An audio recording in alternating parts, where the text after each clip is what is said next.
भारतीय लोक कथाओं की दुनिया में ना कुछ नाम ऐसे हैं जो आज भी अंधेरे में फुसफुसाए जाते हैं, और उन्हीं में से एक नाम है छलावा।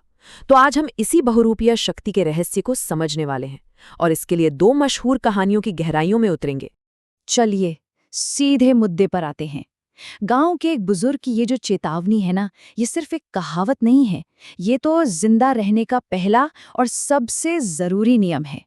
जरा सोचिए, एक ऐसी दुनिया में जहां आवाजें ही धोखा दे सकती हैं, वहां आखिर भरोसा किस पर किया जाए?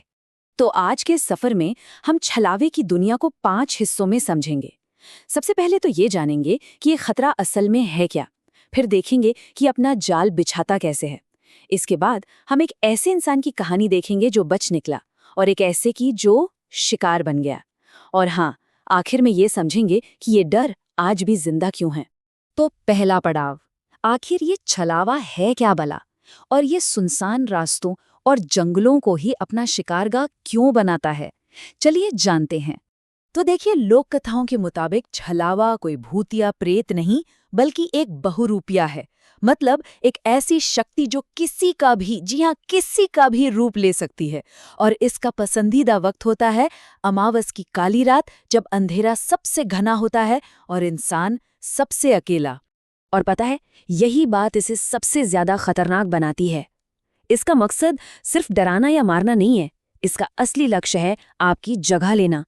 जी, एक इंसानी शरीर पर कब्जा करके हमारे ही बीच एक आम इंसान बनकर रहना। सोचिए जरा, कितना खौफनाक है ये। एक बात हमेशा याद रखनी होगी, छलावे का सबसे बड़ा हथियार उसकी कोई शारीरिक ताकत नहीं, बल्कि हमारा अपना दिमाग है। जैसा रामू काका ने सूरज को पहले ही चेताया था, वो तेरे दिमाग से खेलेगा। ये आपके डर, आपकी यादों और आपके भरोसे को ही आपके खिलाफ एक हथियार की तरह इस्तेमाल करता है। तो चलिए अब जरा ये देखते हैं कि दिमागी खेल आखिर खेला कैसे जाता है। ये छलावा अपने शिकार को फंसाने के लिए कौन कौन सी तरकीबें अपनाता है। इसका तरीका बेहद शातिर है, एकदम सधा हुआ। पहले ये आपके किसी अपने की आवाज में आपको पुकारेगा, फिर हो सकता है उन्हीं का रूप धरकर आपके सामने भी आ जाए। आपको ऐसे भटकाएगा कि आप दिशा ही भूल जाएंगे, और फिर जब आप सबसे ज्यादा कमजोर होंगे, तब आपके भरोसे का फायदा उठाकर अपना काम पूरा कर लेगा। सूरज की कहानी में ये हमें बिल्कुल साफ साफ दिखता है। जंगल में घंटों भटकने के बाद भी जब वो खुद को बार बार उसी एक टेढ़े बरगद के पेड़ के नीचे पाता है ना, तो वो समझ जाता है कि ये कोई मामूली भटकाव नहीं है, ये एक जाल है, छलावे के असर का पहला और सबसे डरावना संकेत। तो अब आते हैं सूरज की कहानी के उस हिस्से पर जो हमें सिखाता है कि इस धोखे के जाल को तोड़ा कैसे जा सकता है। आखिर सूरज ने ऐसा क्या किया जो उसे जिंदा रख सका? और ये था वो पल जहां पूरी बाजी पलट जाती है। डॉक्टर के भेष में छलावे ने जो जाल बुना था, उसमें एक झोल रह गया था। सूरज का एक सीधा सा सवाल जो डर पर नहीं बल्कि हकीकत पर आधारित था। एक ऐसा सवाल जिसका जवाब छलावे के पास हो ही नहीं सकता था। दिमागी खेल का जवाब दिमाग से ही दिया जाता है ना? जब घर पर दो दो सूरज खड़े थे, तो असली की पहचान किसी जादू टोने से नहीं, बल्कि एक छोटी सी मामूली सी याद से हुई। एक ऐसी याद जो सिर्फ असली सूरज के पास थी। और यही तो सबसे जरूरी बात है, एक मामूली सा दाग हकीकत और धोखे के बीच की लकीर बन गया।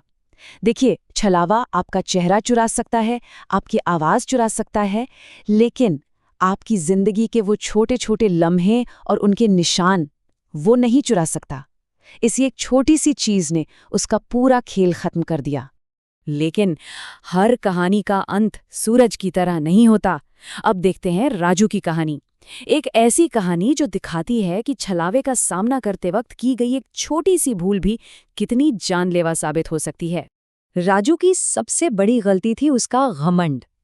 उसने अपनी माँ की सालों पुरानी चेतावनियों को सिर्फ अंधविश्वास कहकर हंसी में उड़ा दिया। मतलब उसने उस खतरे को मानने से ही इनकार कर दिया जिसके बारे में उसे पहले से ही आगाह किया गया था। फर्क बिल्कुल साफ है ना? एक तरफ सूरज था जिसने हर चेतावनी को गांठ बांध कर रखा, हर अजीब बात पर सवाल उठाया और अपने दिमाग का इस्तेमाल किया।